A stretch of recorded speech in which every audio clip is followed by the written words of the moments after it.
LED, positive, negative.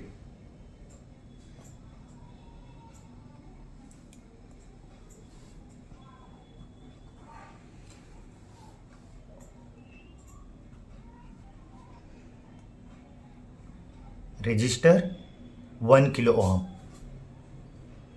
connected to positive terminal.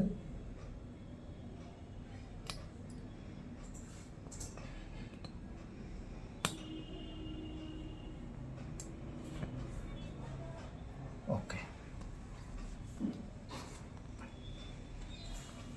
Jumper wires. One is connected to another terminal of resistor and second one connected to negative terminal of LED.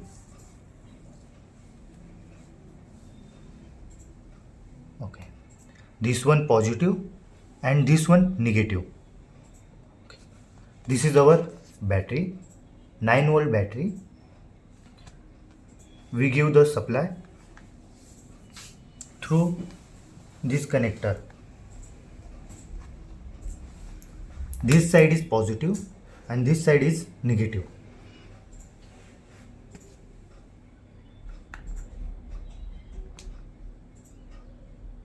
LED is glowing.